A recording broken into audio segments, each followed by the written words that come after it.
السلام علیکم ناظرین، آپ دیکھ رہے ہیں آخر نیوز چینل اور میں ہوں عرفان امتیاز۔ ناظرین کرام، عسکری مصنوعات کا بائیکاٹ کے حوالے سے پاکستان میں ایک کیمپین جو ہے وہ چلائی جا رہی ہے، اور اس کیمپین کے تحت اب پہلا مقدمہ جو ہے وہ درج کر لیا گیا ہے۔ آج کے اس ولاگ میں یہ ڈیٹیل میں ڈسکس کریں گے، اور عسکری مصنوعات جس میں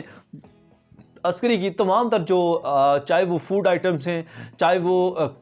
جو کنسٹرکشن سے ریلیٹڈ ہیں، چاہے وہ دوسری کسی بھی جو ہے وہ آپ کے روزمرہ استعمال کی چیزیں ہیں، ان کا جو ہے بائیکاٹ کرنے کی کوشش کی جا رہی ہے پورے پاکستان میں، اور کچھ حد تک بائیکاٹ جو ہے وہ کیا گیا ہے، اور جس کو دیکھ کے اب یہ پہلا مقدمہ درج کیا گیا ہے۔ ضلع لیہ میں مقدمہ درج کیا گیا ہے، اور سیکیورٹی کنسٹیبل ایک کروڑ ہے، اس کی جانب سے یہ مقدمہ درج کروایا گیا ہے، اس ایف آئی آر جو ہے کروائی گئی ہے۔ فیس بک، اس نے کہا جی میں بیٹھا ہوا تھا، فیس بک استعمال کر رہا تھا، اور پوسٹ میں نے دیکھی جو کہ ایس ایچ ذاکر احمد کے اکاؤنٹ کے نام سے تھی، اور اس میں جو ہے ریاست مخالف پوسٹ تھی، اور سیکیورٹی اداروں کے خلاف اس نے اشتعال انگیز جو ہے وہ پوسٹیں لگائی ہیں، اور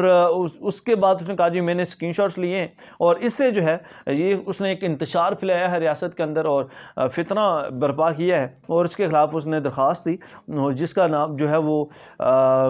اس نے کہا جی اس اکاؤنٹ کا جو پورا نام ہے وہ شیخ ذکار احمد ولد شیخ محمد فردوس ہے، قوم جو ہے وہ شیخ سکنہ ڈاکخانہ راجن شاہ ہے، جس نے اپنے فیس بک اکاؤنٹ کے اوپر جو ہے یہ پوسٹ لگائی ہوئی تھی، اور اس نے کہا جی یہ شر انگیز پوسٹ ہے، اور یہ پھیلا کر لوگوں کو بغاوت پر اس نے اکسایا ہے، اور ارتکاب جرم کیا ہے، جس کے تحت جو ہے اس کے خلاف کارروائی کی جائے۔ اور پھر اس کے بعد اس نے جب یہ درخواست دی ہے، اس کے بعد اس شخص کے خلاف جس نے یہ فیس بک کے اوپر جو ہے اس طرح کی پوسٹیں لگائی ہوئی تھی، اس کے خلاف مقدمہ درج کر لیا گیا ہے باقاعدہ طور پر، اور